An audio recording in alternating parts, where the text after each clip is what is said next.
Gracias. Bueno, muchas gracias, gracias por su tiempo, por estar aquí, gracias a las autoridades. Estuvimos en un conversatorio previo porque parte de mi proyecto de gobierno es fortalecer la educación pública de calidad y gratuita y así también las becas para poder tener acceso a la educación como el principal mecanismo para superar la pobreza, el subdesarrollo. He preparado una presentación que la voy a hacer básicamente sobre lo que es educación y después pues me quedo para sus preguntas. Vamos. Ya. La Constitución de la República dice que por lo menos el 6% del PIB tiene que estar destinado a educación y para eso teníamos que ir creciendo de forma sostenida en el presupuesto que se destinaba a la educación. Y habíamos llegado ya casi a un 4%, que es lo que ustedes están viendo allí. Y actualmente, bueno, se ha reducido casi un punto del PIB en educación. Hay un decrecimiento de la inversión en educación y esto no es gasto, es inversión. Cuando les digan exceso de gasto público, cuando les digan el Estado gasta mucho, hay que ver en dónde está ese gasto. Si ustedes ven que es en educación, que es en cupos, que es en becas, si ustedes ven que es medicinas, médicos, policías, equipamiento, eso se llama inversión. Cuando eso se reduce, tenemos violencia, delincuencia, tenemos gente que se nos muere por no tener para pagar una receta y jóvenes que no tienen cómo acceder a educación, migran o son fácil presa también de delincuencia. La siguiente. Bueno, esto es en la universidad, de un 1% bajó a, perdón, de 1.11 bajó a 1.3. Ay, no, es que me cambiaron la presentación. Ya, de 1.000.000, no, esto es solamente educación superior. Entonces, bajó de 1.279 millones a 400. Siguiente. La inversión por estudiante. Tal vez no se logra entender muchas veces qué significa esto. Por estudiante había una inversión en porcentaje total dividido para el total, ¿no? De $3.400 por cada estudiante, era lo que le costaba la educación superior. Actualmente está, bueno, no actual, está el 2022, $2.300 por estudiante. ¿Qué significa esa reducción?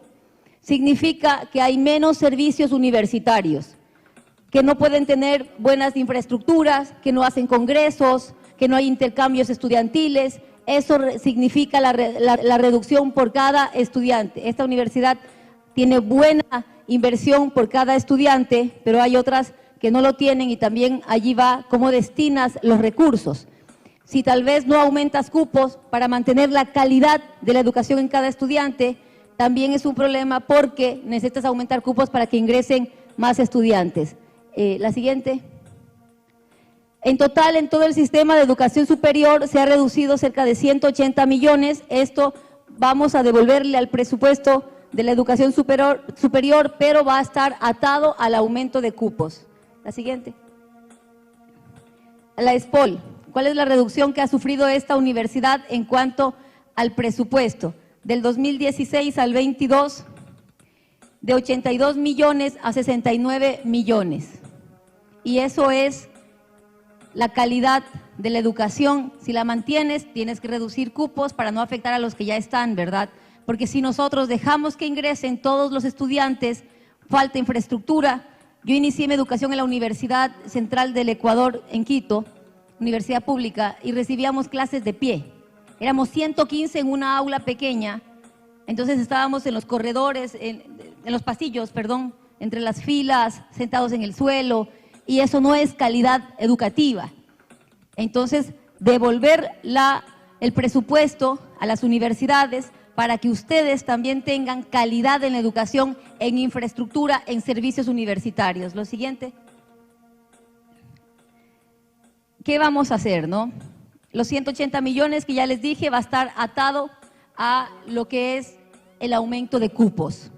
Vengo de la Universidad Guayaquil, hablaba con el rector, tienen la capacidad de aumentar 10.000 cupos, pero si se les da el financiamiento. Entonces yo puedo aumentar los cupos allí, garantizándoles el financiamiento y ellos también garantizan que ustedes puedan acceder a la universidad. 20.000 becas que vamos a dar, esto tendrá un valor de 140 millones de dólares que viene del presupuesto general del Estado. Hay una subejecución presupuestaria. Hay también jóvenes que hicieron maestrías con lo que era el IES, que se endeudaron para hacer la carrera y que hoy tienen problemas porque no hay empleo, no hay acceso a los créditos educativos y ellos ya se quedaron endeudados, no tienen cómo volver a financiarse y no pueden trabajar en el sector público porque tienen un impedimento de trabajo por una deuda. Allí, ¿qué vamos a hacer? Una reforma de ley que me permita a mí condonar los intereses y refinanciar el capital de todos aquellos que tienen deudas por el ex IES y que están ahorita en el Banco en el Banco del Pacífico. Y así estos jóvenes pueden volver a trabajar en el sector público si fuera lo que deseen, pero también por este crédito no pueden salir del país, no tienen acceso al manejo de sus cuentas, etcétera, están bloqueados y la deuda es con el Estado. Vamos a volver a fortalecer lo que fue el Instituto Ecuatoriano de Crédito Educativo, IES, para que puedan tener créditos, que si tienen excelentes notas, ese crédito se transforma en becas, pero vamos a fortalecer la educación. Y a través de lo que es el CENESID, vamos a crear un programa que si ustedes tienen un proyecto, una iniciativa, una idea, presenten ese proyecto en el banco de ideas del CENESID y nosotros les apoyamos con $5.000. $5.000 para que inicien su proyecto, su idea, pero si se asocian, ya no son 5.000. Depende de cuántos sean, pueden tener 10, 15, $20.000, pero la idea es que puedan tener esa idea, esa iniciativa, montar un proyecto que será revisado obviamente técnicamente, pero si califican hay una opción de que tengan ese emprendimiento que les lleve a ustedes, quién sabe, y si empezar desde pequeño una industria, ¿no? Esto es 10.000 proyectos que lo que pensamos hacer para el año y medio son en total 10.000 proyectos y el monto es $50 millones. Siguiente. Bueno, y la ampliación de los cupos universitarios, que ya les decía, devolver el presupuesto atado al aumento de cupos, pero también allí es importante las carreras virtuales, porque también hay ciertas provincias en las que las universidades no tienen capacidad instalada, lo vamos a hacer de forma virtual, pero también la creación de los institutos tecnológicos. Uno es continuar con un proyecto que se venía haciendo desde nuestro gobierno. Nosotros lo dejamos recién empezado, ahora ha finalizado, es un proyecto que se hacía con el Banco Mundial de institutos tecnológicos y técnicos que usan incluso realidad virtual, que puedes estudiar mecánica, pero a nivel tecnológico, y que en una primera fase es virtual y que en una segunda ya es presencial, yendo a hacer las prácticas en territorio.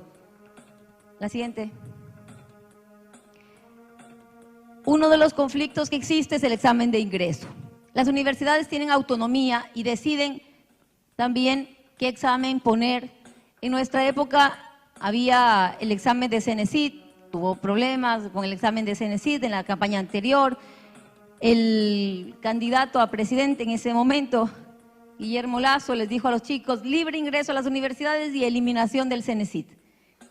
Eso era antitécnico, era una medida que él usó para jalar los votos de los jóvenes porque era un pedido recurrente, pero que técnicamente no se puede hacer. Al momento hay cerca de 200.000 jóvenes que se están quedando fuera del sistema educativo. El candidato Noboa propone que esos 200.000 jóvenes puedan ingresar al sistema educativo libremente y que todos ingresen. Y en el debate yo le pregunté cómo va a ser, con qué presupuesto y en cuánto tiempo, porque es 1 año y medio. Bueno, nunca me dio la respuesta precisa. ¿Y por qué pregunté yo eso? Porque con todas las medidas que voy a tomar, con devolver el presupuesto, con reunirme con las universidades, con hacer los institutos técnicos y tecnológicos, con abrir carreras virtuales, en 1 año y medio, yo, siendo honesta, puedo entre 80.000 y 90.000 cupos asegurar, pero 200.000 yo no les puedo mentir, 200.000 no puedo cumplir. Y no puedo engañarles a ustedes mirándolos a los ojos. Técnicamente es imposible hacer 200.000 cupos nuevos en un año y medio. Y aquí están las autoridades y saben que no es fácil. Entonces, cuando yo les digo todo lo que vamos a hacer en educación, y estos son el número de cupos que puedo crear, es porque técnicamente ya lo hemos analizado y no puedo tampoco ser demagógica y mentirles. Así que hemos creado una nueva opción para el ingreso a la universidad, que es el CIU, un ciclo inicial universitario donde ustedes pueden presentarse a la universidad en la carrera que ustedes han elegido, ¿sí? Y cursar un periodo inicial, sería un semestre, dentro de esa carrera donde van a haber materias referentes a la carrera, a la facultad en la que ustedes están. ¿Por qué exactamente en esa carrera? Porque un 35% de jóvenes terminan dejando la carrera porque están estudiando algo que no les gusta. Entonces también ahí hay una pérdida de recursos porque ingresaron a algo que no les gusta y se sienten desmotivados. Y es un 35% de los jóvenes que han ingresado. Entonces, si ya van viendo en este ciclo que empezaron a estudiar Derecho, pero que no les gusta, puedan cambiarse y tomar la decisión antes de estar en segundo o tercer año. Pero es una opción adicional a hacer el examen de ingreso. Hacen el CIU, acaban el CIU, pasan ese CIU y van a primer año de la universidad. Esto tendría un costo de 150 millones de dólares, que tendríamos que hacerlo con las universidades, ¿no? Por la autonomía, sería trabajar con cada universidad e implementar este programa. Nosotros damos el presupuesto y la universidad lo implementa. El siguiente. Bueno, el objetivo, ¿no? Mayores oportunidades de ingreso a la universidad y que ustedes puedan cumplir sus sueños de estudiar, sea a través de la universidad en una carrera universitaria o carreras técnicas con los institutos técnicos, y se va a implementar lo que son las carreras virtuales porque por la inseguridad en muchos casos o por la falta de dinero en las familias para movilizarse hacia las universidades, desde las parroquias, desde el campo. Entonces ahí vamos a implementar también las carreras virtuales y hay muchos jóvenes que solo pueden estudiar en las tardes y en las noches y no pueden hacerlo por la inseguridad también. Entonces, por este tiempo y mientras cerramos la brecha, sí vamos a fortalecer todo lo que es la educación virtual, dependiendo los segmentos. Para la ruralidad daríamos nosotros las tablets para que estudien, y a los jóvenes que estén en educación virtual en las universidades públicas que no están con beca, pues vamos a dar 10 gigas mensuales.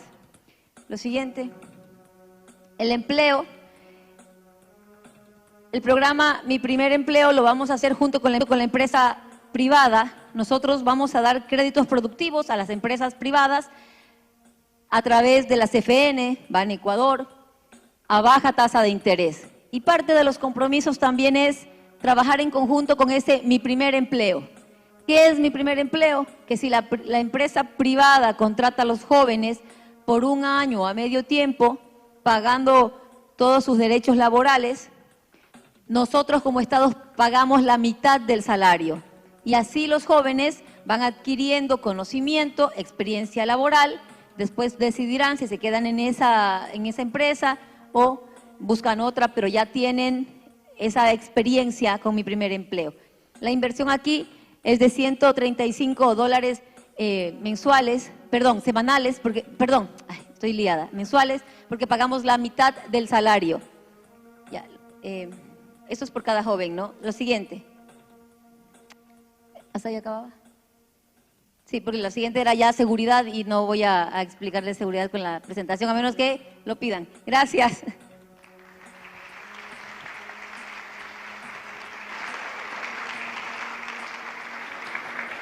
Agradecemos a la candidata por su intervención y en este momento vamos a pasar a la fase del conversatorio. Tenemos aquí a estudiantes politécnicos, representantes de la Federación de Estudiantes FEPOL, quienes tienen algunas preguntas para realizar. Hola, buenas, ¿cómo están? Mi nombre es Juan Sebastián, soy estudiante de la carrera de Administración de Empresas de la Facultad de Ciencias Sociales y Humanísticas. Como estudiante, tengo una pregunta importante que nos interesa saber a todos los universitarios que están por terminar la carrera. ¿Cómo podría ayudar a los jóvenes que están por terminar sus estudios universitarios a obtener un empleo, cuando entre los requisitos piden años de experiencia y no se les da la oportunidad en la gran mayoría de los trabajos?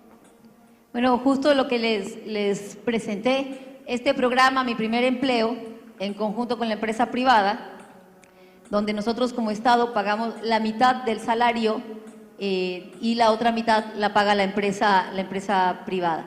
Son cerca de 50.000 jóvenes, que es lo que nosotros estimamos que podríamos llegar a ubicar en este programa en 1 año y medio.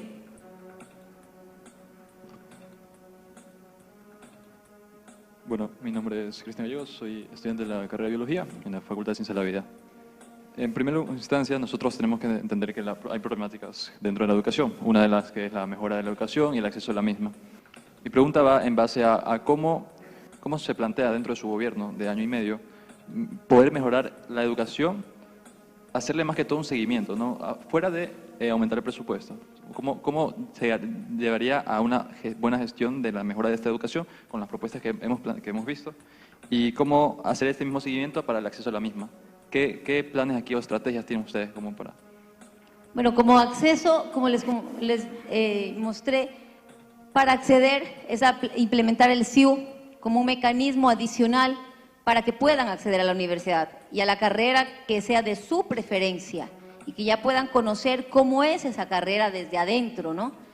Y lo siguiente, en calidad. Nosotros implementamos lo que es la evaluación de las universidades, cerrar universidades de garaje, donde se compraban incluso títulos, y es famosa ahí la Universidad Cooperativa de Colombia, qué pena mencionarla, pero en el país entero se conocía esa universidad, donde incluso comprabas títulos de médico.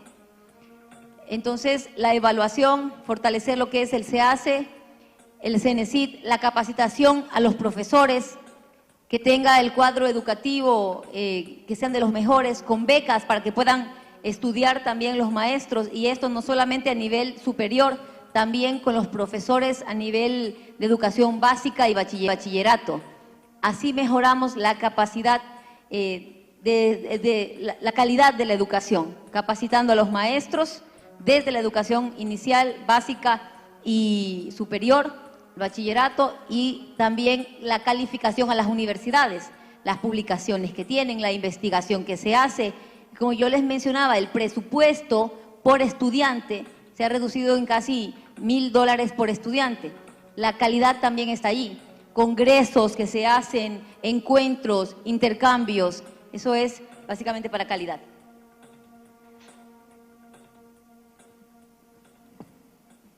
Hola. Okay. Luisa, mi nombre es Rania Mansur. Mi pregunta va centrada al eje de salud. A raíz de la pandemia, la salud mental de todos se vio afectada. Sin embargo, nunca se han tomado acciones. Tú, como candidata a presidenta, para fomentar el cuidado y atención de la salud mental, ¿qué harías? La salud mental de los jóvenes ecuatorianos. Gracias. A ver, nosotros vamos a fortalecer todo lo que es salud, no solamente desde la salud mental, sino todo el sistema. Actualmente no están operando todos los quirófanos, y voy a poner un ejemplo. El Hospital de Especialidades de Portoviejo tiene 13 quirófanos y están funcionando 3. Y hay gente que se nos está muriendo porque no hay quien les atienda. Vamos a invertir. Primero, hay una subejecución presupuestaria. De los 3.000 y pico de millones de dólares que recibe el Ministerio de Salud, hay una subejecución de más de 1.000 millones de dólares. Allí ya tengo recursos. Adicionalmente, vamos a inyectar 2.500 millones de dólares a la economía de las reservas internacionales, y 250 van a salud. ¿En qué voy a invertir? En la adquisición de medicamentos, el cuadro básico de medicamentos que está indicado en el Ministerio de Salud Pública, en dispositivos e insumos. Allí son 310 millones de dólares más o menos para este 1 año y medio. En cuanto a salud mental, vamos a contratar 2.000 servidores de salud, entre médicos, enfermeras, técnicos, con especial énfasis en lo que es la salud mental. Hay que reconocer, tenemos un problema en esa área. En todos los hospitales debe haber psicólogos y psiquiatras en los centros de salud. Pero también este tipo de problemas se pueden atender de forma virtual, porque hay un déficit en médicos en esas áreas, y ahí trabajar junto con la academia, porque esas son carreras que deberíamos estar becando por el déficit que tenemos ante la necesidad de psicólogos y psiquiatras. Que la persona pueda ir, solicitar su turno y que el médico le pueda atender en telemedicina, si está en Quito, si está en Azuay, pero que pueda acceder a esto. Y haremos esa adquisición, esa contratación de personal de salud con énfasis en salud mental y la ley que está también en la Asamblea. Buenas tardes, mi nombre es Adriana Suárez, yo soy estudiante de diseño gráfico de la Facultad de Arte, Diseño y Comunicación Audiovisual. Mi pregunta es respecto a las deudas por préstamos estudiantiles, ya que los intereses se han ido acumulando y haciendo imposible pagarlos. Entonces, ¿qué acciones tomaría respecto a esto? Y también, ¿cuáles serían los financiamientos para los próximos jóvenes a ingresar a las universidades? Sí, ahí justo les decía, ¿no? A ver, yo voy a enviar un proyecto económico urgente en cuanto asuma el gobierno. En este proyecto económico urgente, yo voy a proponer una reforma para poder condonar esas deudas que están en el Banco del Pacífico y reestructurar el crédito, pero apartando los intereses, que es lo que se condonaría. Los intereses han superado el monto en muchos casos y eso les impide a los jóvenes ir hacia el sector laboral en lo que es el sector público. Eso primero, la condonación de esos intereses y volver a abrir y fortalecer lo que fue el IES, el Instituto de Crédito Educativo, donde nosotros, y digo nosotros porque yo mis 2 maestrías las hice con créditos educativos, si tú tenías muy buenas notas, podías pasar a beca y ya no tenías que pagar ese crédito. Vamos a dar becas también para los jóvenes con excelencia que puedan acceder a una beca. Yo no pude acceder a beca porque la carrera que yo quería hacer de maestría no estaba entre las prioridades para beca, porque normalmente en el Estado becas lo que se necesita más como país, y yo quería estudiar economía y eso no estaba dentro de las becas, así que mi opción fue hacer crédito educativo y pude hacerlo, y esa misma opción es la que quiero para todos ustedes. Por eso vamos a volver a fortalecer el IES con los créditos educativos y la condonación de los intereses. Muchísimas gracias, señorita candidata, por las respuestas. Vamos a hacer una última pregunta que la va a realizar la siguiente estudiante. Buenas tardes, soy Melanie Cuello y en este momento estamos transmitiendo el conversatorio desde sus redes sociales. Por lo cual, en redes sociales nos ha llegado la siguiente pregunta y es, ¿qué propuesta tiene para vincular la educación con el sector productivo? Gracias. Mire, un caso que me pasó en Ambato, me reuní con la industria, ¿no? Industria y comercio. Y ellos me decían cuáles son sus necesidades de personal y que les faltaba por la migración. Entonces, tenemos un problema de que la gente se nos está yendo del país y mucha mano de obra calificada también por la inseguridad. ¿Cómo los vinculamos con la industria? Las mesas de trabajo son fundamentales. En nuestro gobierno vamos a volver a tomar esa política de cercanía con los sectores, con todos los sectores, transportación, que lo hacíamos en los gabinetes itinerantes, que lo hacíamos en los gabinetes sectoriales, sentarme con la industria por regiones, porque no es lo mismo lo que necesitan en la zona centro del Ecuador, en la Sierra Centro, que lo que se necesita en la costa, que lo que se necesita en la costa sur, en la costa norte. Mesas de trabajo con la industria, conocer cuáles son las necesidades específicas de formación profesional. Yo becaré a esas personas dentro de esas carreras que son necesarias, sean técnicas, tecnológicas o universitarias, y allí también va el poder acordar los jóvenes que ellos pueden contratar en mi primer empleo, donde pagaremos en conjunto, mitad, el salario. Agradecemos en este caso a la candidata y a los estudiantes que han brindado sus preguntas, en este caso durante este conversatorio. Estamos con un tema de agenda, ya que la candidata tiene algunas otras obligaciones y quisiéramos darle un breve espacio para que pueda concluir con este conversatorio y así podamos dar por culminada la jornada.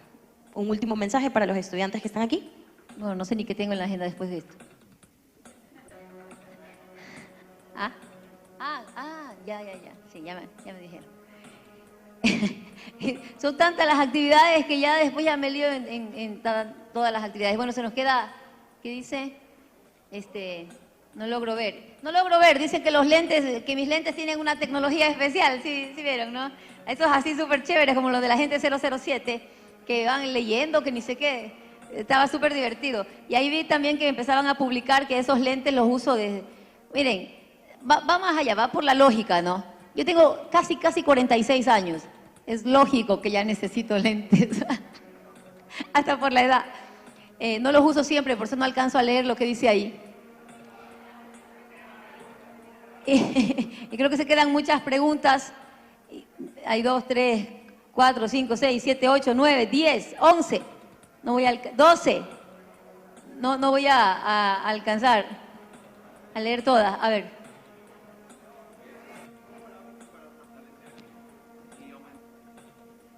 Es un gusto primero conocerla y soy estudiante de la carrera de Ingeniería Industrial y como tanto me preocupa también el sector productivo del Ecuador.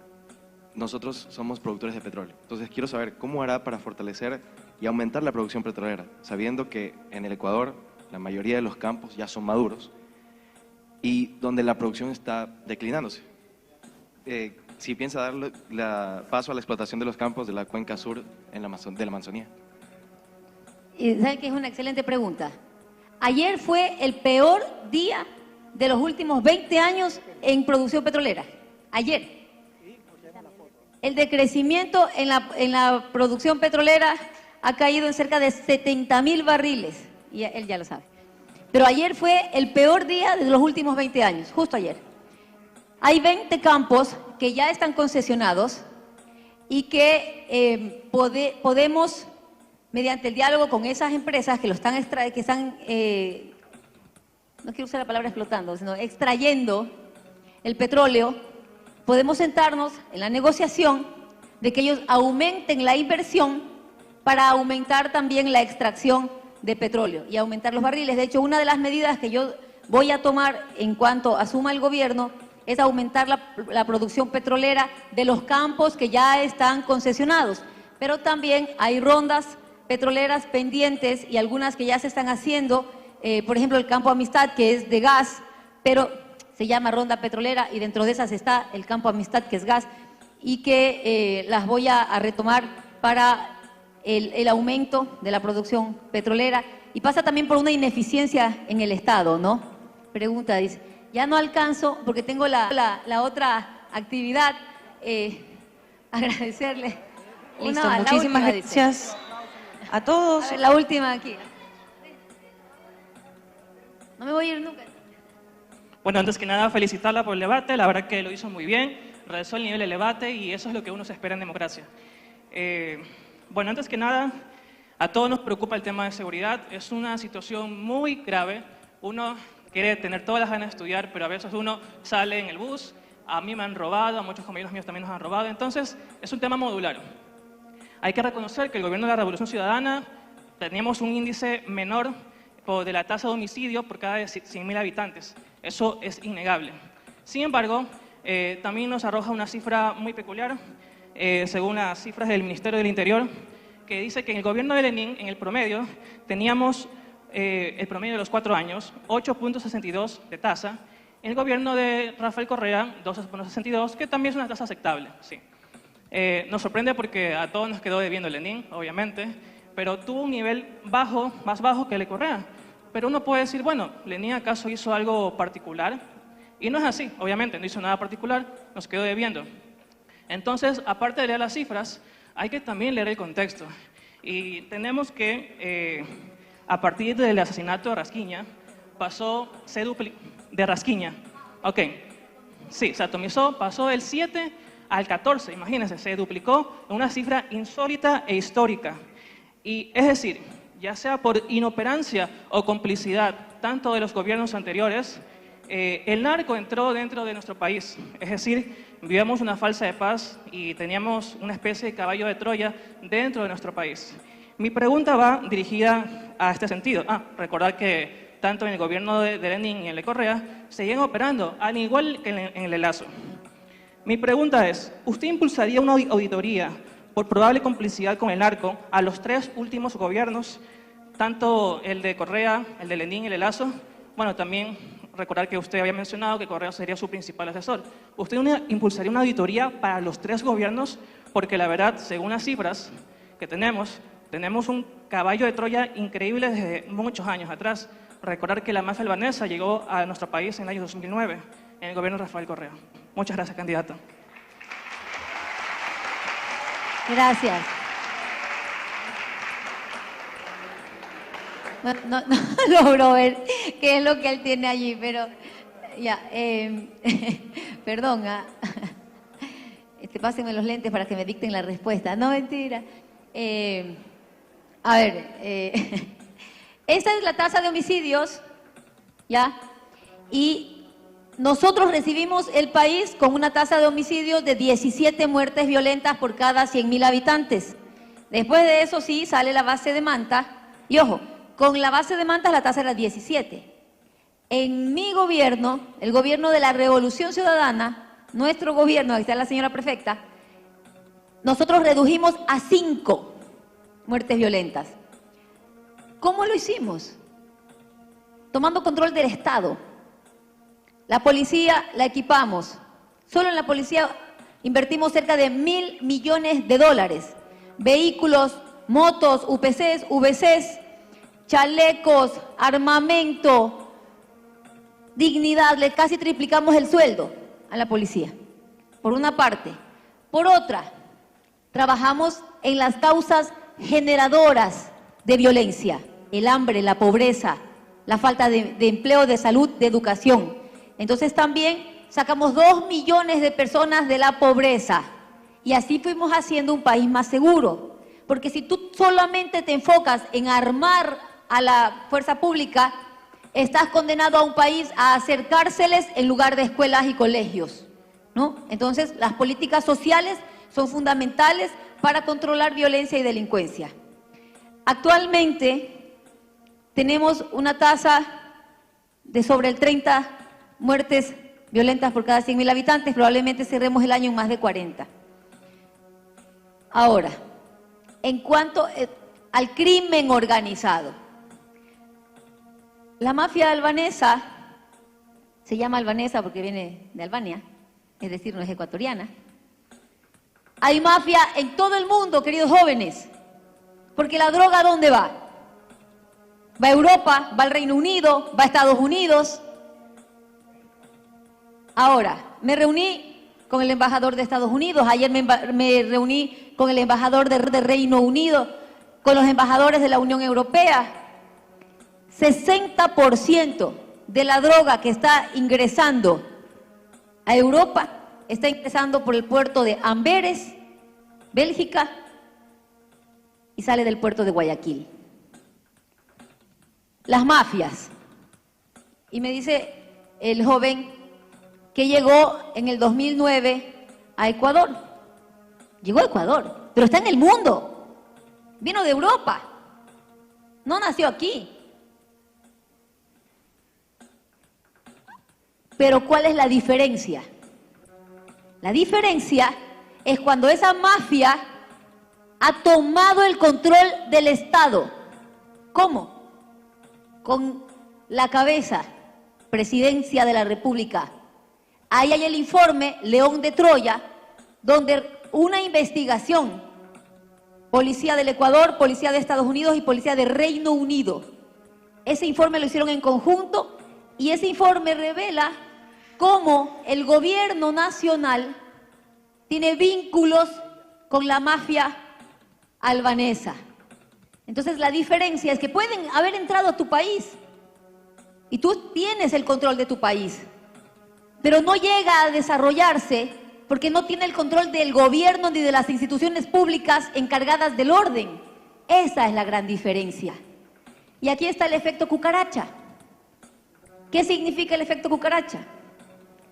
Que resulta que este crimen organizado, estas bandas delictivas, están en varios países. Están en Colombia, están en México, están en Europa. No logran desarrollarse porque ahí hay control y presencia del Estado. ¿Cómo combates el crimen organizado? Con un Estado organizado y presente. Entonces, ¿qué encontraron? El efecto cucaracha. Encontraron un país donde no había Estado y se metieron allí. Y aquí los tenemos. Tienes el gobierno y tú dices, el Estado, el sector de justicia recibió un poco más de 200 millones de dólares para inversión en seguridad. Había 17 millones para la policía. ¿Sabes cuánto invirtieron? 0. ECU 911, el 50% no funcionan las cámaras. Devuelven el presupuesto. No les interesa tomar el control. Las cárceles. ¿A quién le corresponde el control de las cárceles? ¿Al gobierno? ¿El presidente de la República? ¿Quién controla las cárceles? Las mafias. ¿Por qué? Porque cuando quieres ingresa, hacen un show y de ahí salen. Si esto es simple. Si nosotros lo tuvimos. Si quien controlaba las cárceles, está aquí mi compañera Lady Zúñiga, era una mujer.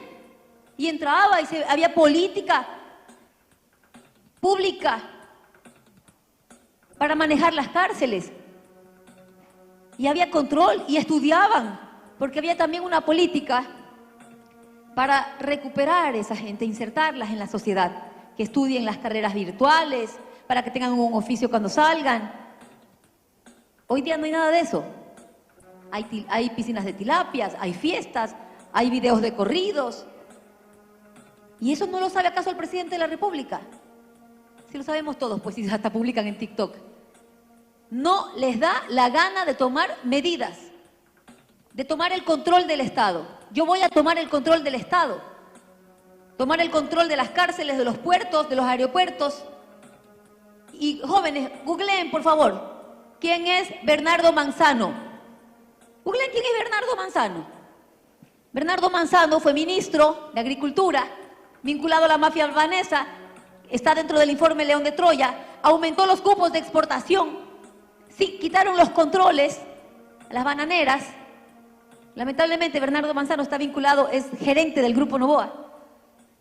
Y en esos cargamentos es que sale la droga. Entonces no hay presencia del Estado. Voy a militarizar los puertos y retomar el control del país, al igual que de las cárceles. Al crimen organizado lo vamos a combatir con un gobierno presente y con un Estado organizado. Así que mafia puede haber en cualquier sitio, ingresar en cualquier sitio, pero la diferencia está cuando tú permites que ellos tengan el control del Estado y que filtren la fuerza pública, que también hay que depurar,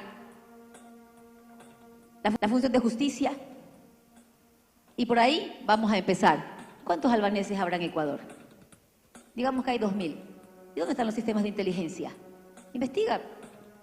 Revisa cuántos son niños, cuántos son mujeres, cuántos son hombres. Ahí ya depuraste. En los que son hombres, vamos a ver dónde están y qué están haciendo. La auditoría a todos los gobiernos que estén, pero sobre todo, la auditoría no es necesaria, es seguir la investigación desde justicia, porque ya hay un informe, no de la Revolución Ciudadana, hay un informe hecho en conjunto con Reino Unido y Estados Unidos que refleja que quien ha permitido que la mafia se asiente en este país es Guillermo Lasso. Y ahí está el informe. Y eso tendrá que hacerlo justicia. No me compete a mí. Muchísimas gracias por esta intervención. En este caso vamos a pasar para un breve espacio de fotografías y les agradecemos a todos por acompañarnos en esta mañana.